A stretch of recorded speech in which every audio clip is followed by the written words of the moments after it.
had no idea I had contempt towards my husband, and I had no idea that contempt is the number one sign that you're going to divorce. It is one mannerism that we did all the time that I and my husband were clueless was a sign of contempt. Join me in this episode to learn more.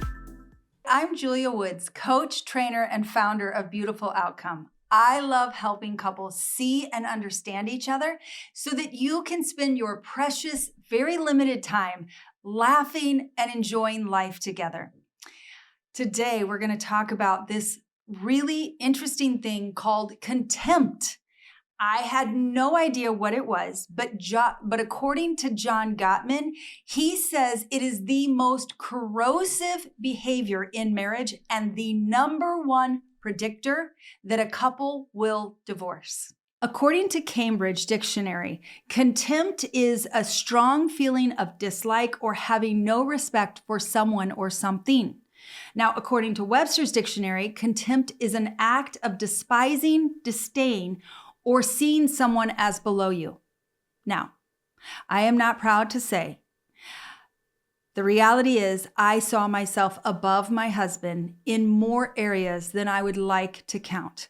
I thought that my ways were better than his in areas of nutrition, in areas of organizing the house, managing our money, disciplining the children, my pace at how I did things, my work ethic. Over and over each day, we would do things and I would see how he did it. And inside my mind, I'm like, I wouldn't do it that way. My way is better. I'm better.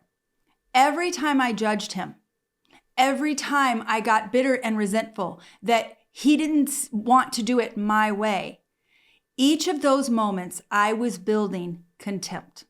Now, I had no idea it was contempt. I didn't know what that word was. And I thought, like in my mind, I made up that it's hatred. And so since I still loved my husband, I didn't think I hated him, but I had no idea that their hate was growing inside of me like a mold. And the truth is, there's very clear signs that we have contempt. And once I began to learn what these signs were, I could see them everywhere. The signs and the symptoms of contempt were all there. I just didn't know that's what it was called or that it was the number one predictor of divorce. So I want to share with you some of the most common signs of contempt.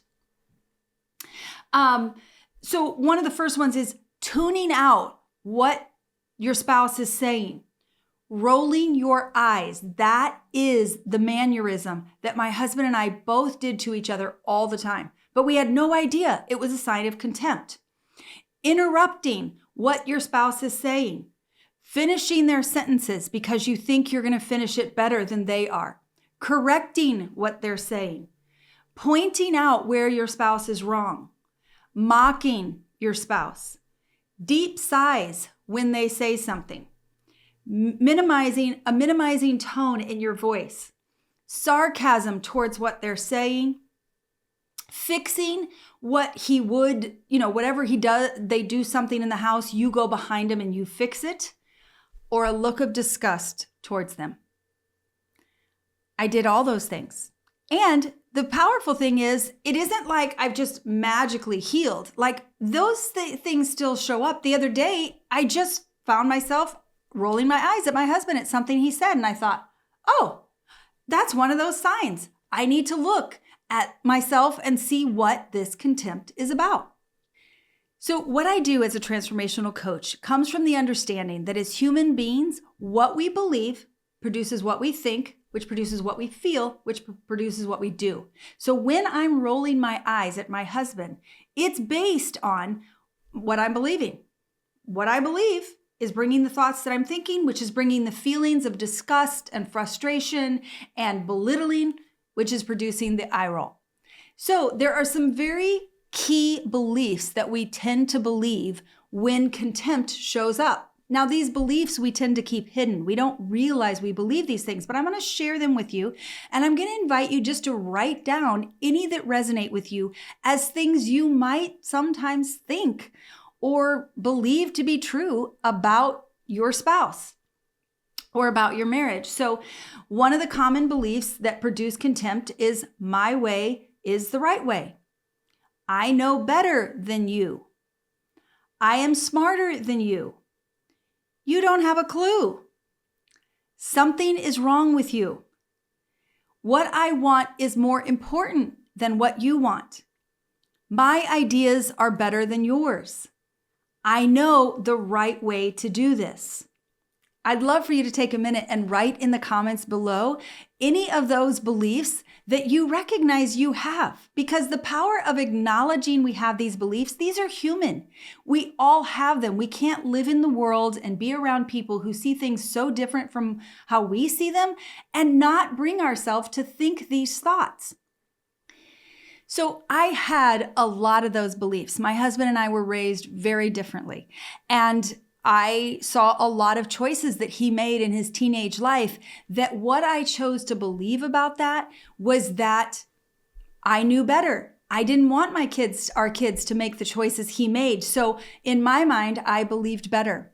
And so what was happening was there was 3 reasons that I had contempt that I want to share with you, and 3 reasons the contempt kept growing. So the first reason was how we chose to quote unquote resolve conflict. We weren't resolving conflict. We were fighting. And the way we fought was a way that helped us be right. So every time we had an argument, I was listening for how my way was better than his way. And as long as my way was better than his way, then I was right that my way was the right way. The second reason I had contempt and how it was growing was I like to have control. And I grew up, what I've come to understand is that when you grow up in a lot of uncertainty, you have a greater need for control.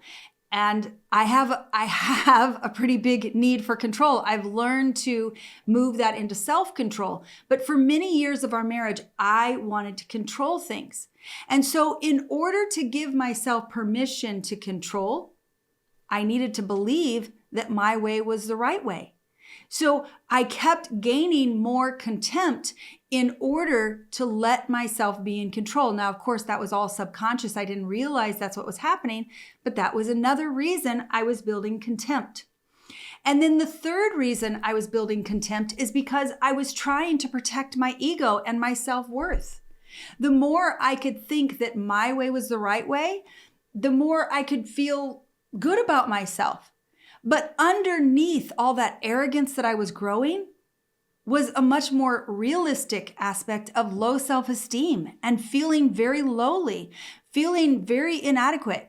But I was using my husband to try and counteract the negative beliefs I had about myself. If I could think that I was right or had the right way, then I could feel momentarily good about myself.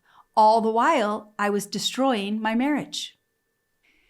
So there were 3 key reasons why I had this contempt and how I was growing it. The first way is that every argument was an opportunity to grow more evidence or build more evidence that I was right. And every time I was right, I got to be more arrogant. And the more arrogant I got to be, the more lowly I saw my husband. That gave me the second reason I had contempt, which was about controlling. I like to control. And one of the things I found in my research is the more you grow up in an uncertainty, the more uncertain your childhood home is, the greater need you have for control. Now, that doesn't excuse it. It's just what was happening, and I didn't realize I had a high level of need for control. So if I wanted control in my life, if I wanted control of my home and of what was happening, the way I would need to get that is to convince myself and convince my husband that my way was the right way. If my way was the right way, then everything could be done the way I wanted it to be done, and I could have control and I would feel more safe. Which brings me to the third reason that I had contempt, and that was I needed to feed my ego and my self-worth. The truth is the more arrogant I was, what was hidden underneath it was my insecurities and my inferiority and my lack of confidence. I needed to act like I had it all together, like I knew what I was doing so I could feel like I was good and valuable. All in reality, what I was doing was covering up the truth that I didn't feel good about who I was. I didn't like who I was, and contempt helped me cover that up. So now that I could spot contempt, I knew how to look for it. And I began to understand what my hidden motives were of why I wanted to feel contempt towards my husband.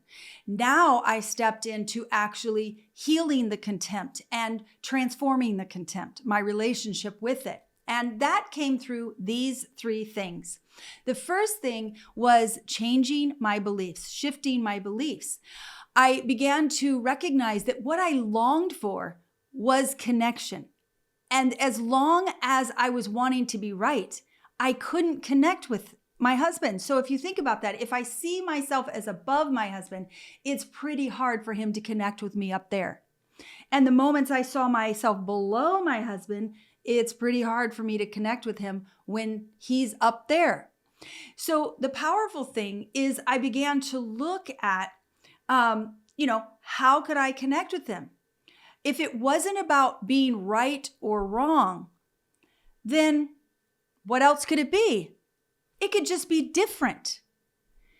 That was a big belief shift for me to consider it's not right, it's not wrong, it's just different. Another significant belief shift for me is if you want to be right, welcome to loneliness. Those 2 beliefs made a lot more sense and gave me much more power to bring about what I long for, which is connection, than my beliefs of my way is the right way, I do this better than you do. So as I begin to adopt beliefs that could actually help me move towards connection, all of a sudden in those moments that I wanted to be right, I would remember these 2 things.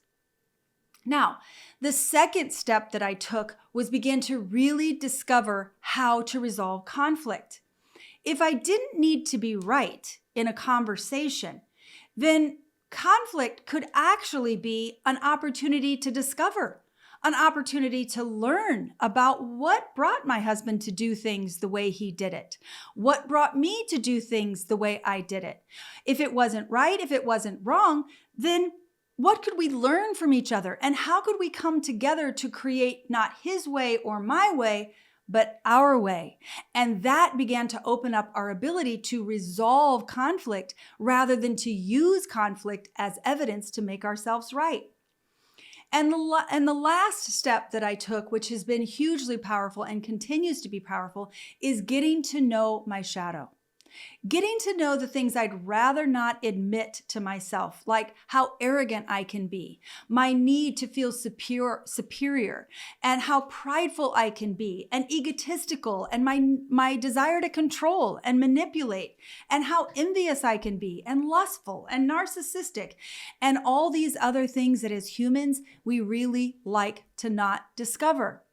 But by being honest about who I really am and what my shadow looks like, now all of a sudden, rather than seeing myself above my husband, I can see myself in my husband.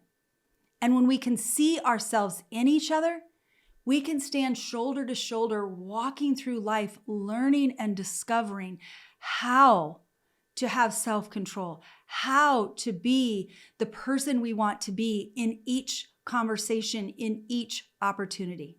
The contempt in my heart towards my husband has brought deep joy to our relationship. It brings deep levels of connection. He returned to being my best friend. And it's like how it was before we got married. Before we got married, I saw his flaws, but I saw his strengths more clearly. When the contempt came in, his flaws became bigger and his strengths became faint in the background of something I knew that was there, but could hardly notice because the flaws were so big. The powerful thing is as I heal the contempt which is an ongoing journey, right? I healed a large amount of it, but living in life together, contempt still pops up and exposes itself. And when I'm willing to heal it, my husband becomes my partner, my best friend, the person I walk in life with together. And his strengths are what I'm drawn to. And that increases our ability and our desire to partner in life together. If you want a lifelong marriage, I hope that you will take a close look for these symptoms of contempt and walk through the steps to heal it so that you can have a joy-filled marriage that's worth having. If you enjoyed this episode, I have a few requests for you. First and foremost, I want you to think about your friends and family who also have the same passion that you have of having a lifetime marriage that's worth having. Would you share this episode with them?